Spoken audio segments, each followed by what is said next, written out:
Este es un mensaje del pastor John MacArthur, traducido y predicado en español para el mundo de habla hispana. Abramos la palabra de Dios al capítulo 23 del Evangelio de Lucas. Lucas 23. En nuestro estudio de este Evangelio maravilloso, llegamos ahora al relato breve de la muerte de Jesucristo.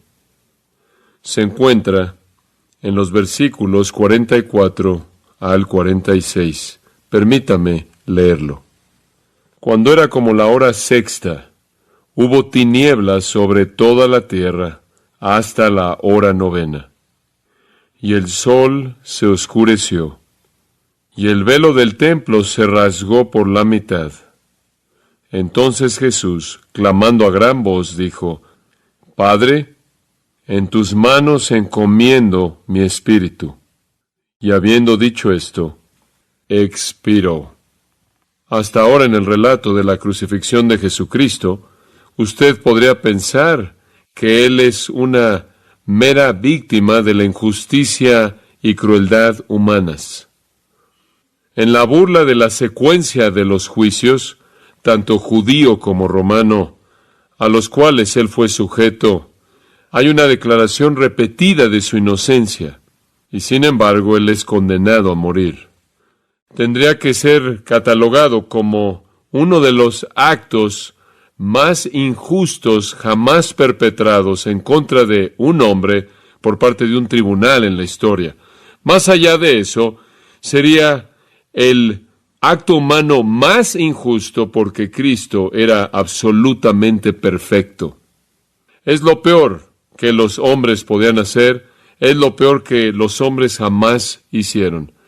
La injusticia es evidente y fue seguida por crueldad, que es igualmente impía.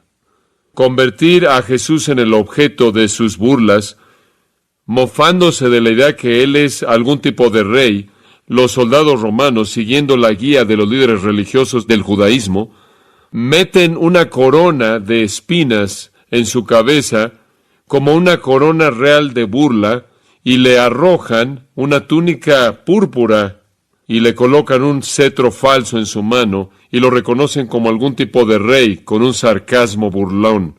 Cuando Él finalmente es llevado a ser crucificado, crucifican a un ladrón a un lado y a otro al otro lado, y de esta manera se burlan de la idea de un rey que tiene a sus dos asistentes más nobles a su derecha y a su izquierda. Y después expresan abuso mediante sus bocas, los líderes, la gente, los ladrones que estaban a su lado y los soldados también, blasfemándolo con sarcasmo como si él fuera algún tipo de rey. Y hemos llamado a eso la comedia en el Calvario. Tenía la intención de que fuera una burla total. Tenía la intención de ser la mofa del tipo más bajo. Pero algo dramático sucede en la culminación de la comedia. Se convierte en un drama. Y en donde los líderes judíos, quienes estaban dirigiendo todo esto, realmente estaban ocupando el centro del escenario, alguien más ocupa el centro del escenario. En un momento la comedia guarda silencio y el drama comienza. Aquellos que estaban llevando a cabo los papeles, las funciones primordiales en la comedia desaparecen y una gran persona ocupa el centro del escenario, y no es ningún otro que Dios mismo. Dios aparece ese día en el Calvario y convierte la comedia en drama. Todos nosotros entendemos la muerte de Cristo. Todos entendemos que Cristo murió por nuestros pecados. Todo cristiano verdadero sabe eso y lo cree. Pero tendemos a ver la cruz de Cristo o en sus aspectos físicos, de lo cual les recordé hace algunas semanas atrás que fueron lo mismo para los ladrones como lo fue para Jesús. Y nos enredamos en el sufrimiento físico, o tendemos a verlo como este gran sacrificio amoroso por parte de Cristo, lo cual fue: ningún hombre tiene mayor amor por sus amigos, un hombre que pone su vida por sus amigos. Él dijo eso. Y mientras que es verdad que hubieron torturas físicas que necesitan ser entendidas, y hay amor que necesita ser entendido y necesita ser enfatizado, hay un elemento en el Calvario que se presenta como un elemento primordial en la revelación del Nuevo Testamento, que con frecuencia es pasado por alto, y esa es la presencia de Dios. El Calvario tiene que ver más acerca de la ira de Dios que con cualquier otra cosa. Sí, es crueldad e injusticia humanas en su peor expresión. Sí, es una expresión de amor sacrificial en su mejor expresión. Pero sobre cualquier otra cosa, lo que sucede en el Calvario tiene significado para usted y significado para mí, debido a lo que Dios hace ahí. Es cuando Dios se aparece en el Calvario, que se convierte en el acontecimiento salvador que es. Jesús es una víctima de injusticia humana. Jesús sufrió un dolor horrendo, agonizante. Jesús murió de manera dispuesta, amorosa, sacrificando su vida. Esas cosas son verdad.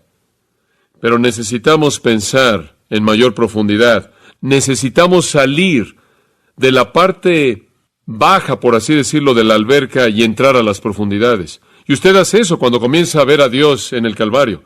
Jesús fue crucificado a las 9 de la mañana el viernes de la semana de la Pascua.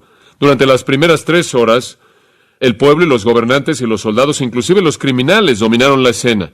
La blasfemia, el ridículo, la burla, el menosprecio, los insultos. Solo hay un hombre quien es la excepción a la regla a lo largo de estas primeras 3 horas.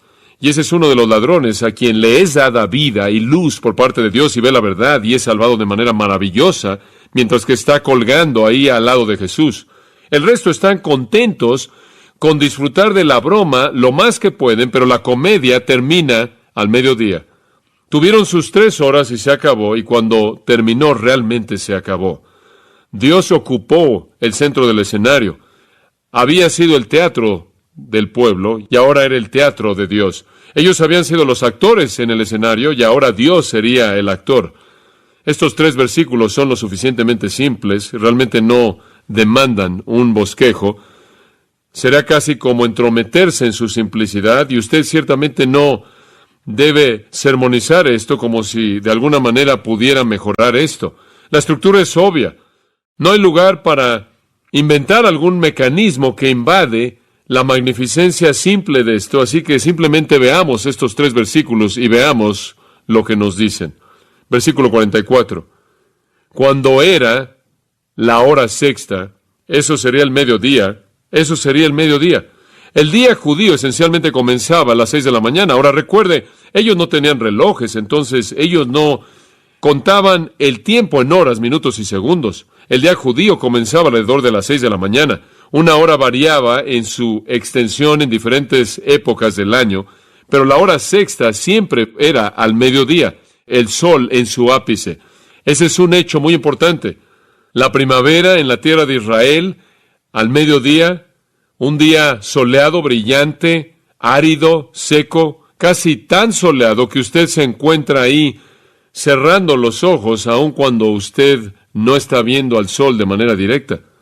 Era el mediodía. Pasa a Juan 19, porque quiero aclararle algo. Juan, como Mateo, Marcos y Lucas, tiene su registro histórico de la muerte de nuestro Señor Jesucristo, el cual encaja de manera perfecta con todos los demás. Pero hay una nota interesante que debemos señalar aquí en Juan 19, versículo 14. Jesús está ante Pilato, y dice en el versículo 14, era la preparación de la Pascua. Jesús está ahí en el asiento del juicio, de acuerdo con el versículo 13, llamado el enlosado, en hebreo Gabata, y él está ante Pilato, y dice ahí que era como la hora sexta. Acabamos de leer en Lucas 23 que era la hora sexta, y Jesús ya había estado en la cruz 3 horas. Eran las 9 de la mañana, siguiendo el conteo judío. ¿Cómo puede ser también la hora sexta cuando Jesús está con Pilato? Respuesta simple. Cuando usted está en el salón del juicio de Pilato y en la esfera de Pilato, usted está en el tiempo romano, y el tiempo romano es calculado a partir de la medianoche. Son las 6 de la mañana cuando Jesús está ante Pilato, y Pilato finalmente decide, aunque sabe que Jesús es inocente, bajo la presión y manipulación del pueblo y su intimidación, y él va a enviar a Jesús para ser crucificado. Y entonces Juan simplemente señala que son las 6 de la mañana, de acuerdo con el tiempo romano. Todavía está delante de Pilato. 3 horas después, a las 9 de la mañana, él es crucificado. 3 horas después, la comedia termina. Y durante esas 3 horas que Jesús está en la cruz, usted puede regresar a Lucas 23. Durante el tiempo que Jesús está en la cruz, nuestro Señor habla 3 veces. Primero dice, Padre, perdónalos porque no saben lo que hacen. En segundo lugar, él ve a su madre María y Juan, el amado apóstol, y él dice, he aquí tu madre, he aquí tu hijo. Lo que está diciendo es encomendar el cuidado de su madre a Juan.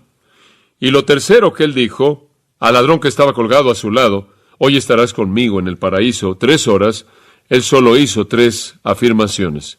El aire estaba lleno de palabras, pero era burla y menosprecio y abuso en contra del rostro del Jesús crucificado por parte de la multitud.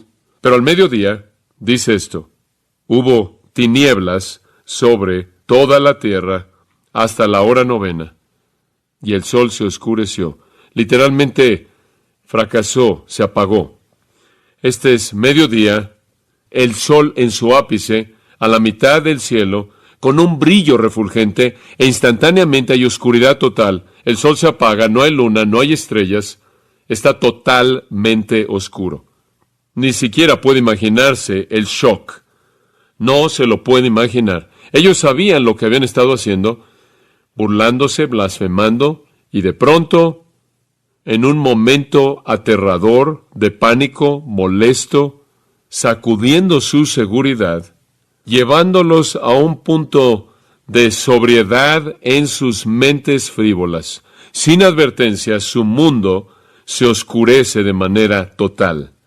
No hay electricidad, no hay luz, solo esas lámparas de aceite con una mecha flotante, y nadie tenía esas a la mitad del día. Cae sobre la tierra entera. No sabemos qué tan lejos. El Calvario, Jerusalén, Judea, no sabemos qué tan lejos, pero abarcó a esa nación. ¿Qué causó esta oscuridad? Algunos han sugerido que este es un eclipse natural. Eso no es posible, debido a que la Pascua es establecida por la luna llena, y usted no puede tener un eclipse con una luna llena. Otros han sugerido que esta es la presencia de Satanás, que está trayendo el poder de las tinieblas en contra de la cabeza de Jesús. Bueno, sabemos que antes en Lucas Jesús había dicho, esta es la hora para las tinieblas. Y entendemos que el reino de Satanás se caracteriza por la oscuridad moral y espiritual, pero Satanás no está a cargo del mundo natural. Sí, oscuridad moral, sí, oscuridad espiritual, pero esta es ninguna de esas dos. Esta es oscuridad de un tipo natural, pero sin explicación natural alguna. Solo tenemos una alternativa más, y es Dios. ¿Cómo verían los judíos esto? Ellos dirían, ¿hoy un eclipse? No. Luna llena, Pascua. Dirían, ¿Satanás ha llegado? ¿Lo dirían? No. No. ¿Qué dirían? ¿Cuál sería su primer pensamiento cuando la oscuridad instantánea, total, hubiera llegado y no podían ver su mano enfrente de sus rostros, y la oscuridad ha durado durante 3 horas sólidas? No podían moverse, no podían descender del monte, no podían ir a ningún lugar, no había lugar en ningún lugar. ¿Qué habrían pensado? ¿Cuál habría sido el pensamiento que habría entrado en sus mentes? Alguien podrá decir, bueno, ellos no pensarán en Dios porque Dios es luz. Algunas veces, eso es verdad. Dios apareció originalmente al guiar a Israel, sacándolos de Egipto como una luz en el día y luz en la noche, una nube de luz en el día y una luz ardiente de noche, y Dios descendió en la luz Shekinah para morar en el lugar santísimo, en el tabernáculo y de nuevo en el templo. Y es verdad que el Salmo 27:1 y otros salmos dicen, Jehová es mi luz y mi salvación, y Dios se asocia a sí mismo con la luz. Pero también sabían que con mayor frecuencia Dios se asocia a sí mismo con la oscuridad. Ellos lo sabían muy bien. Eso se remontaría al capítulo 15 de Génesis, en donde Dios viene a hacer un pacto con Abraham, y Dios dice, voy a hacer un pacto contigo para bendecirte y a través de ti bendecir al mundo, el pacto abrámico. Y quiero sellar ese pacto en sangre. Entonces quiero que mates algunos animales, los partas por la mitad y coloques las mitades uno enfrente del otro.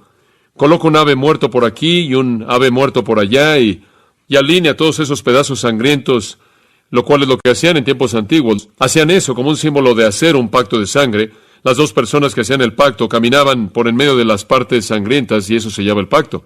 Nada más que en el caso de Dios, este es un pacto unilateral, incondicional, y Dios lo hace consigo mismo y no hay condiciones que Abraham tiene que cumplir. Y entonces hace que Abraham se duerma. Eso es exactamente lo que Génesis dice que sucede cuando Dios llega. Cuando el sol se estaba metiendo, he aquí terror y gran oscuridad. Cuando Dios se apareció como oscuridad. Se apareció en forma de juicio. En Éxodo capítulo 10, de nuevo, con el pueblo de Israel. La oscuridad se asocia con la presencia de Dios. El Señor le dijo a Moisés, estira tu mano hacia el cielo, esto es en Egipto, para que haya oscuridad o tinieblas sobre la tierra de Egipto, inclusive tinieblas que puedan ser palpadas. Cuando Dios trae oscuridad, es tan densa que usted puede sentirla.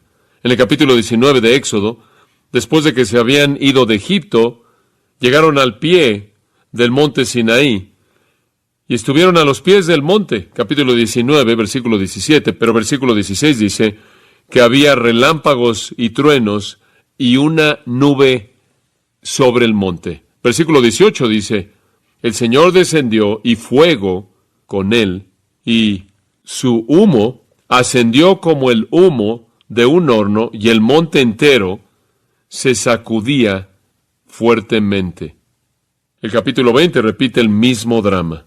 Dios viene, hay oscuridad, oscuridad densa, humo, y usted encuentra la misma representación de Dios en Isaías 8:22 y otros lugares. El pueblo de Israel habría sabido bien que la presencia de Dios podía estar asociada con oscuridad sobrenatural inexplicable. No estamos hablando de unas cuantas nubes que oscurecieron o se colocaron enfrente del sol. Estamos hablando de una oscuridad densa.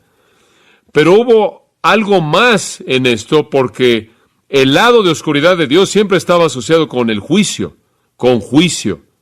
Hay un tema muy conocido en el Antiguo Testamento y está construido en torno a una expresión llamada el día del Señor, el día de Jehová. Algunas veces inclusive usted lo ve en algunas versiones con letras mayúsculas porque es un término técnico. Lo que describe es el juicio final, como si dijera, hoy es el día del hombre, pero viene el día del Señor. Está por venir el día cuando Dios viene en un juicio final, escatológico, devastador, destructor. Y el día del Señor está asociado con juicio, y juicio con oscuridad. Joel 1. Joel escribe acerca de esto en el versículo 15, he aquí el día, porque el día del Señor está cerca y vendrá como destrucción del Todopoderoso. ¿Cuáles son sus características? Joel capítulo 2, versículo 10, la tierra tiembla, los cielos se sacuden, el sol y la luna se oscurecen, las estrellas pierden su brillo, el Señor pronuncia su voz ante su ejército, ciertamente su campamento es muy grande, porque fuerte es aquel que lleva su espada. El día del Señor es de hecho grande y muy terrible, y ¿quién puede soportarlo? Es destrucción, es devastación, es mortal, y nadie sobrevive. Al final de ese segundo capítulo de Joel, en el versículo 30, desplegaré maravillas en el cielo y en la tierra. Y sigue hablando del día del Señor. Sangre, fuego, columnas de humo, el sol se convertirá en oscuridad, la luna en sangre, antes de que venga el gran y terrible día del Señor. El siguiente de los profetas es Amós, Amós capítulo 5, versículo 20. ¿Acaso el día del Señor no será oscuridad en lugar de luz? Amós 8:9. Y sucederá que en aquel día, declara Jehová Dios, que haré que el sol descienda en la tarde y haré que la tierra esté oscura a plena luz del día. Bastante específico. Sofonías 1:14, cercano está el gran día del Señor, cercano y viene muy rápido. Escuchad el día del Señor. En él el guerrero llora amargamente. Un día de ira es ese día, un día de turbación y problema, un día de destrucción y desolación, un día de oscuridad un día de nubes y densa oscuridad. Ellos sabían que la oscuridad sobrenatural estaba asociada con el juicio divino. Estaba asociada no solo con la presencia divina, sino con la presencia divina en el juicio. No solo la presencia divina en juicio, sino ese juicio final. El pensamiento debería haber llegado a su mente conforme estaban burlándose de Jesús, y mientras que su mundo entero se oscureció en un momento, la comedia realmente se acabó. Por cierto, unos cuantos versículos más adelante, cuando descendieron del monte, finalmente cuando la luz regresó, se estaban golpeando su pecho como una muestra de tristeza y temor. La oscuridad simboliza ira divina. Este tipo de oscuridad densa, más severa que la oscuridad que ocurrió en el pacto con Abraham, más severa que la oscuridad que ocurrió en el Sinaí. Esta es la oscuridad del día del Señor. Esta es esa oscuridad final. ¿Qué simboliza? La presencia de Dios en juicio. Esa es la razón por la que digo que hay un nuevo actor en el escenario. El personaje principal es ahora Dios, y Él ha entrado a ocupar el lugar principal en el escenario. Dios llegó al Calvario, no en luz, sino en oscuridad. Se apareció para desatar juicio. No en el sentido escatológico en el futuro en contra de los impíos, sino en el sentido soteriológico en contra del piadoso. Lo que realmente está pasando en el Calvario, y aquí es en donde usted entra en mayor profundidad con el entendimiento de esto, va más allá del sufrimiento físico, va más allá del sacrificio de Cristo, es ira divina que se está derramando en su forma final. La ira eterna está a punto de ser soltada y la oscuridad está por todos lados. Usted lo podrá decir de otra manera. Dios trajo el infierno a Jerusalén en ese día. Mateo 8, versículo 12, Mateo 22, versículo 13, Mateo 25, versículo 30. Jesús llama al infierno las tinieblas de afuera. El agujero negro definitivo en donde hay lloro y crujir de dientes, en la oscuridad eterna sin alivio. Es la oscuridad de la presencia de juicio por parte de Dios. Es la oscuridad de la presencia del juicio de Dios. Entonces, desde el mediodía hasta las 3 de la tarde, el infierno vino a Jerusalén y a Judea. Dios se apareció en ira. Y lo que es interesante es que no fue ira en contra de los romanos, y no fue ira en contra de los líderes judíos, y no fue ira en contra del pueblo. Fue ira en contra del Hijo. Dios desató la totalidad de su furia en contra de Jesucristo, como Isaías lo expresó en Isaías 13:9. Ira con enojo intenso. El infierno vino aquí. ¿Qué es el infierno? El infierno es donde Dios castiga a la gente para siempre. El infierno es donde Dios derrama su furia en contra de la gente para siempre. Dios es el poder que está detrás del castigo en el infierno. Cuando usted dice que el infierno es estar separado de Dios, solo en el sentido de su presencia de consuelo, no en el sentido de su presencia de castigo. Él es el que destruye tanto el cuerpo como el alma en el infierno. Él es el rey del infierno, no Satanás. Y Dios, quien es el castigador de todas las almas en el infierno eterno, se aparece en la oscuridad del Calvario para castigar a su Hijo. Y Él le da a su Hijo el infierno eterno a favor de todos aquellos que creerían a lo largo de la historia. Esta es la copa que Jesús esperaba en el huerto, con una repulsión tal que pidió que si hubiera una manera de evitarla, lo querría evitar. Durante esas 3 horas no hay comedia, no hay burla, no hay insultos, no hay blasfemia, no se registra nada de esto. Nadie dijo nada, ni siquiera Jesús. Jesús no habla durante estas 3 horas. Y tampoco lo hace alguien más. En estas 3 horas, Jesús sufre el infierno eterno por todos aquellos que creerían en Él. Entonces, la oscuridad no es la ausencia de Dios, es lo opuesto. Es la presencia de Dios en juicio completo, venganza y furia, ira infinita, movida por justicia infinita, suelta, castigo infinito, en contra del Hijo infinito que puede absorber un infierno eterno por todos aquellos que jamás creerían en 3 horas. Es aquí que Él lleva en su propio cuerpo nuestros pecados. Es aquí que Él fue hecho pecado por nosotros, Él que no conoció pecado. Es aquí que Él es herido por nuestras transgresiones, molido por nuestros pecados. Es aquí que Él es hecho maldición por nosotros. Estas son las 3 horas de la ira de Dios en contra de Él. Es algo sorprendente en qué pensar. Toda la gente que pasará la eternidad en el infierno, pasará la eternidad ahí porque nunca podrán ser capaces de pagar por sus pecados. Y sin embargo, Jesús en 3 horas pudo pagar de manera total por todos los pecados de toda la gente que jamás creería. ¿Cómo? Porque una cantidad infinita de ira solo puede ser absorbida por una persona infinita. Sorprendente. Dice, hubo tinieblas sobre toda la tierra hasta la hora 9. En la hora 9 se acabó, 3 horas. 3 de la tarde y la luz regresa. Marcos nos dice lo que Jesús dijo. Él habla. Marcos 15, versículo 33. Cuando había llegado la hora 6, lo mismo que Lucas dice, oscuridad cayó sobre la tierra entera hasta la hora 9. En la hora 9, a las 3 de la tarde, la oscuridad ya se fue.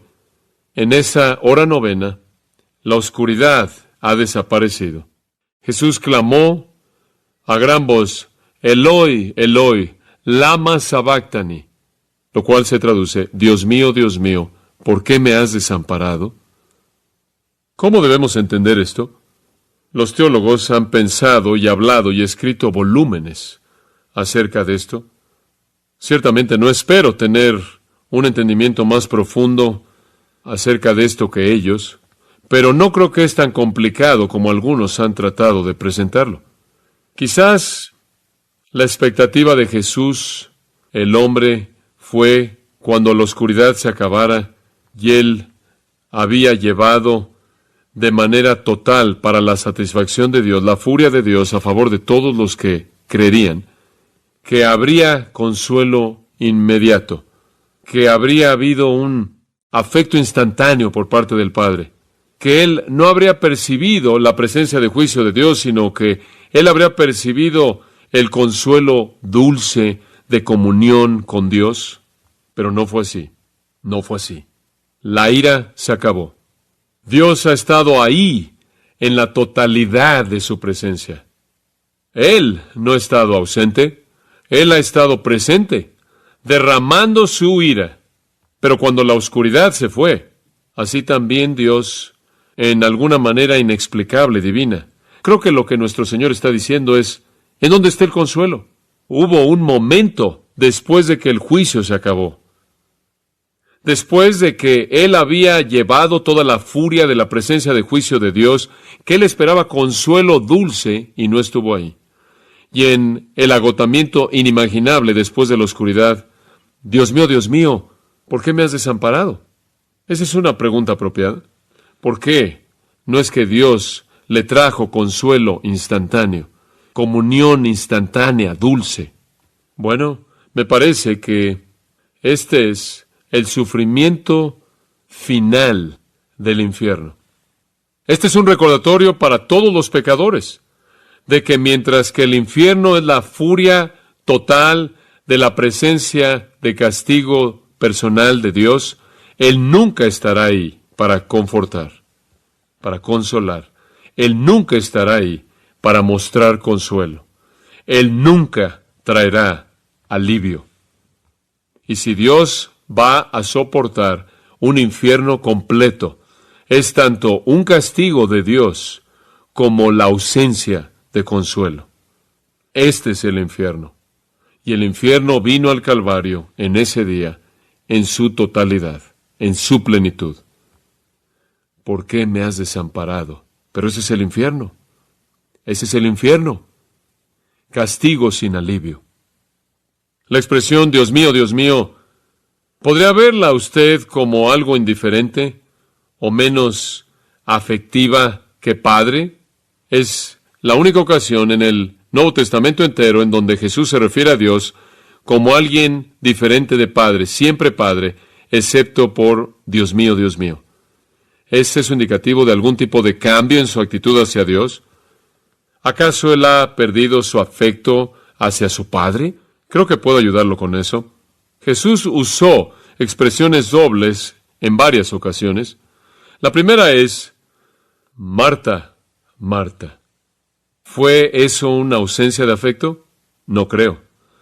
fue la presencia de decepción, ¿no es cierto? Marta, Marta, es una expresión íntima, es una expresión de amor, con decepción en ella. ¿Qué hay acerca de esto? Eso es Lucas 10:41. ¿Qué hay acerca de Lucas 20:22 al 31? Él ve a Pedro y dice que, Simón, Simón, ¿es esa una falta de amor? No, es una expresión de intimidad, con decepción en ella. ¿Qué hay acerca de Lucas 13:34? Jerusalén, Jerusalén, ¿es esa una falta de amor? ¿Cuántas veces quise reunirte, pero no quisiste? Ahora tu casa es desamparada. Es afecto con decepción en ella. Y así lo es, Dios mío, Dios mío. Es afecto íntimo con decepción. No es diferente de David, quien dijo, Absalón, Absalón, hijo mío. Es afecto con decepción. Usted puede voltearlo y oír esto. Mateo 7. Muchos me dirán, Señor, Señor. Y yo les diré, nunca os conocí. Esas personas que son rechazadas por el Señor, quienes tienen en su mente la idea de que tienen una relación muy íntima con Él, serán decepcionadas. Cuando Él dice, Dios mío, esto es íntimo, pero es la decepción del momento. ¿En dónde está el consuelo? Pero ese es el infierno que Él soportó. Y después, versículo 45, Dios subrayó la obra que Él había hecho en la cruz. Lucas nos dice, esto es tan asombroso, pero dicho de una manera tan suave. Y el velo del templo se rasgó por la mitad. Cuando usted lo lee es algo que parece no ser importante. Usted tiene que entender lo que está pasando aquí. Ha estado oscuro durante 3 horas, totalmente oscuro. Nadie pudo ver su mano enfrente de su rostro. Han estado de pie ahí durante 3 horas, tratando de comunicarse y entender qué estaba pasando. Habrían asociado eso con la presencia divina y juicio. Tiene usted a los sacerdotes ahí en el templo preparándose para comenzar la matanza de decenas de miles de corderos y otros animales, listos para llevar a cabo su trabajo de matanza sangrienta en la Pascua. Tiene a todos los adoradores, la gente que no está ahí donde está el Calvario. Están ahí a la mitad de la ciudad, en medio de cientos de miles. Se estima que pudo haber hasta 2 millones. Y han estado ahí congelados en donde estaban ahí durante 3 horas. La luz regresa y supongo que si nos enfocamos en los sacerdotes en el templo, tratan de congregarse y tratan de recuperar el tiempo perdido en la oscuridad y comenzar el proceso, porque entre las 3 de la tarde y las 5 de la tarde es cuando usted mata a los corderos de la Pascua. Y conforme ellos comienzan a matar a los corderos de la Pascua, oyen un ruido fuerte de que algo se rompe, que viene de adentro del lugar santo, en el lugar santísimo, conforme Dios rompe el velo de arriba hacia abajo.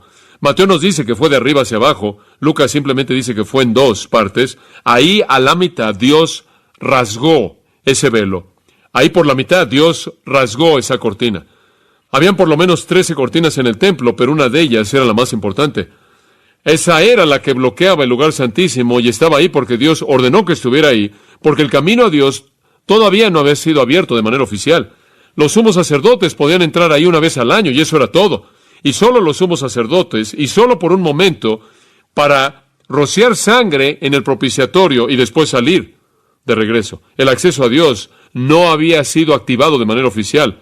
El lugar santísimo simbolizaba la presencia de Dios y estaba cerrado a todo mundo. Pero a las 3 de la tarde, alrededor de ese momento, la luz aparece y Dios rasga el velo y abre el lugar santísimo porque Jesucristo ha activado de manera oficial el acceso.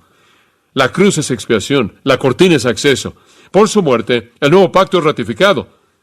Había sido implementado. La gente había sido salva antes de eso, pero la ratificación oficial y la activación de ese nuevo pacto no sucedió sino hasta que Jesús murió en la cruz.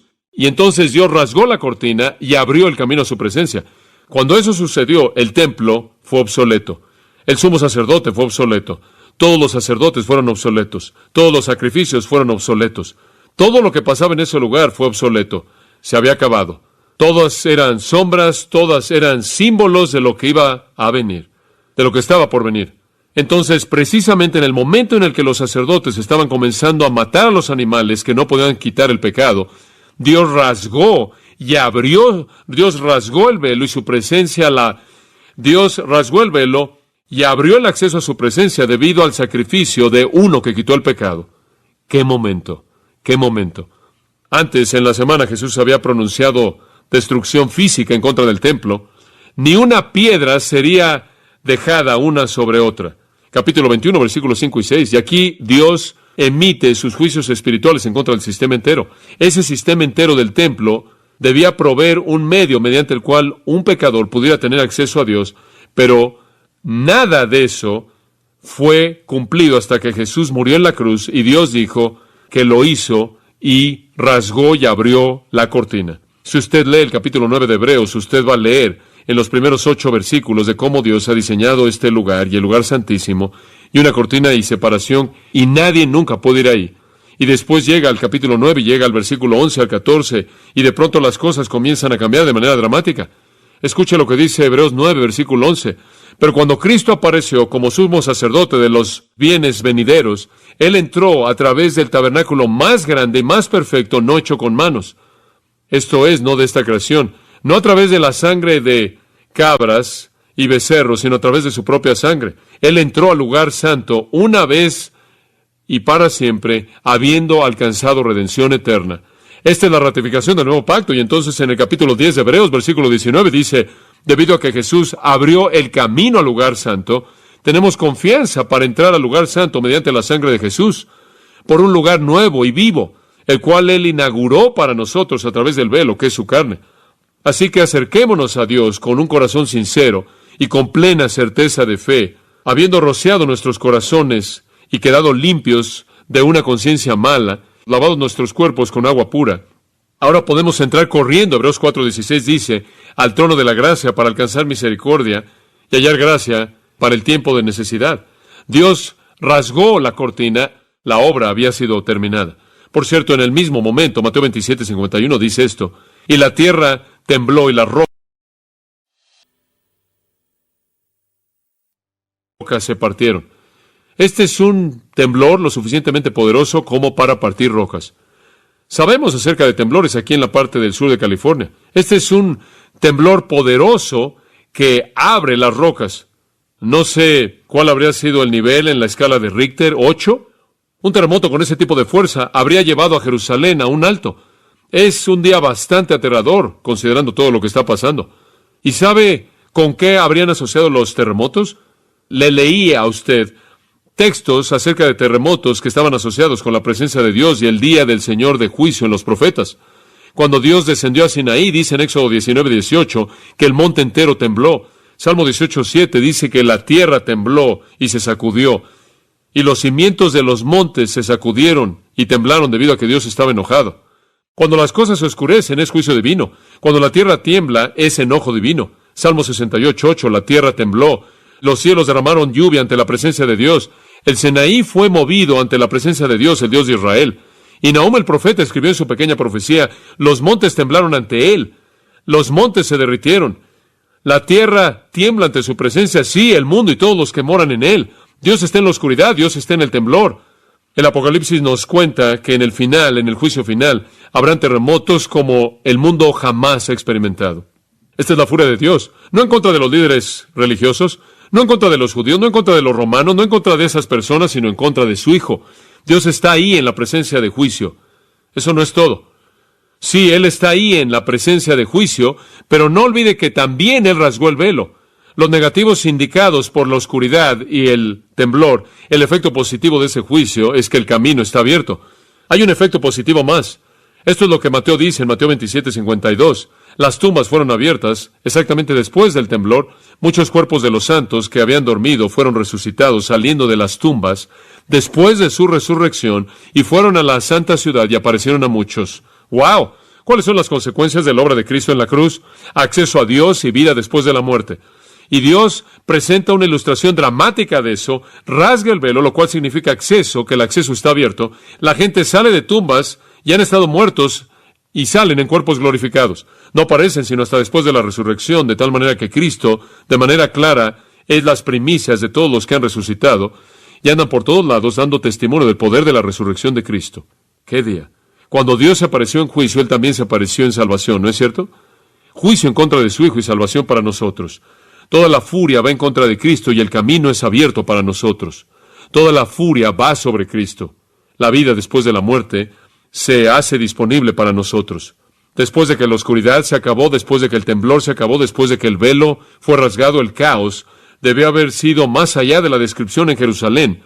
Pero hay una calma serena ahí en esa cruz que está en medio. Una calma serena. Pasa a Juan 19 y Jesús en este momento está en el ojo del huracán. Calma perfecta. Juan 19, 28. Después de esto, después de que todas esas cosas que describimos, Jesús, sabiendo que todas las cosas ya habían sido cumplidas para que la Escritura se cumpliese, se acabó, todo se acabó. Él ha llevado todo, el camino está abierto, la vida de resurrección ha sido provista. Él ya acabó. Y en esa calma dulce serena, Él dice, tengo sed. Tan maravillosamente humano. Él no habría bebido nada. ¿Se acuerda? A lo largo de todo el proceso, para que pudiera sentir la experiencia plena de todo lo que Él enfrentó, pero se acabó. Tengo sed. Un contenedor lleno de vinagre, de vino amargo, de vino agrio, estaba ahí, y colocaron una esponja llena del vino agrio, del vinagre realmente, en un palo, y lo llevaron a su boca. Cuando Jesús, por tanto, había recibido el vino agrio, Él dijo, tetelestai, consumado es. Inclinó su cabeza y entregó su espíritu. Apenas antes de que Él entregara su espíritu, regresa a Lucas 23 y vamos a terminar ahí. Apenas antes, después de que Él dijo, tengo sed, después de que Él de manera triunfal dijo, consumado, es una palabra en el griego, apenas antes de que Él entregara su espíritu, Lucas 23, 46 dice, Jesús, clamando a gran voz, muy importante, Mateo 27, 50 dice lo mismo, Marcos 15, 37 dice lo mismo. Sería imposible que una víctima crucificada hiciera eso si hubiera estado muriendo mediante una muerte natural, porque usted muere de asfixia, sin oxígeno, sin fuerza, apenas capaz de pronunciar un murmullo, e incoherente en el trauma de la muerte por crucifixión. Él está fuerte, Él es triunfal. Él dijo en Juan 10, el buen pastor pone su vida por las ovejas. Él dijo, nadie me quita la vida. Yo la pongo porque yo quiero. Yo tengo el poder para ponerla y la autoridad de ponerla y tengo la autoridad de volverla a tomar. Nadie me quita la vida. Esta es la prueba. Él clama a gran voz. Él grita con toda su fuerza. ¿Qué dice? Padre, en tus manos encomiendo mi espíritu. Bueno, todos los judíos que estaban ahí habrían entendido eso. Ese es el Salmo 31:5. Ese era el Salmo 31:5, un versículo muy conocido. De hecho, era tan conocido que era su oración de la tarde. Esa era su oración de la noche antes de que se fueran a acostar. Esa era su oración de que ahora me voy a acostar. En tus manos encomiendo mi espíritu. Muy conocido para todos ellos. La oraban regularmente. Pero hubo dos cambios que Él hizo. En primer lugar, Él añadió algo, Padre. La comunión dulce ha sido restablecida. El infierno estuvo ahí durante 3 horas y después se acabó. El castigo se acabó. El sufrimiento se acabó. La comunión dulce con el Padre ha sido restablecida. Y después Él dejó algo afuera. El Salmo 31:5 termina así. Tú me has rescatado, oh Dios, Dios de verdad, oh, tú me has redimido. Bueno, no fue Él el que fue redimido en la cruz, Él fue el Redentor. Oh, la precisión de las Escrituras es impresionante, ¿no es cierto? Él añadió Padre para que supiéramos que esta relación era todo lo que esperaríamos que fuera. Y Él sacó la parte acerca de ser redimido porque Él no fue redimido. Él fue el Redentor. Jesús toma ese salmo porque el Salmo 31 es acerca de la oración de un justo que está sufriendo, que está en medio de su sufrimiento, diciendo, todo lo que puedo hacer es encomendar mi corazón a ti, encomendar mi espíritu a ti, encomendar mi vida a ti. Y Jesús es la persona perfecta, sin pecado, justa, que sufre, quien en la muerte expresa confianza perfecta en el amor de su Padre y en la promesa de que lo va a recibir a Él. Pedro dijo que cuando le maldecían, él se encomendaba a un creador fiel. Por cierto, Esteban aprendió de eso. ¿Se acuerda cuando Esteban murió? Él dijo, Jesús, recibe mi espíritu. Así como Jesús dijo, Padre, recibe el mío. Entonces Lucas dice después de eso, y habiendo dicho esto, expiró. Muy descriptivo en su simplicidad, sin embargo, muy restringido. Entonces Dios había matado a su propio Cordero de la Pascua y el Cordero mismo de Dios de la Pascua fue su primogénito. ¿Cómo respondemos esto? Bueno, veremos esto la próxima vez, pero veamos el versículo 47 por lo menos para terminar. Cuando el centurión vio lo que había acontecido, ¿qué hizo? ¿Qué? Dio gloria a Dios. Si esa es la manera de responder, ¿no es cierto? ¿Qué otro tipo de respuesta habría más que alabar a Dios? Toda bendición en el Nuevo Testamento es una expresión de alabanza a Dios por la redención. Y debemos unirnos al coro celestial y cantar: digno es el Cordero que fue inmolado. Y expresar que Él es digno de recibir poder y honra y gloria y riquezas y sabiduría y fortaleza. Solo hay una manera de responder, y esa es decir: si fuera toda la esfera de la creación mía, si fuera toda la naturaleza mía, ese sería un regalo demasiado pequeño que ofrecerte. No quiero nada que este mundo tiene que ofrecer. Lo doy todo, entrego todo por Cristo, mi todo y todo. Padre, te damos gracias por el retrato que es tan vívido y claro en el Calvario. Nuestro Señor Jesús llevando tu juicio e ira y nuestro castigo. Simplemente no tenemos palabras en este punto al pensar en la grandeza de su sacrificio y la grandeza de tu gracia hacia nosotros, que somos tan absolutamente indignos. Señor, lleva a cabo tu obra en nuestros corazones y te daremos gracias. Queremos vivir el tipo de vida que demuestra esa gratitud. Oramos para la gloria de Cristo, como siempre.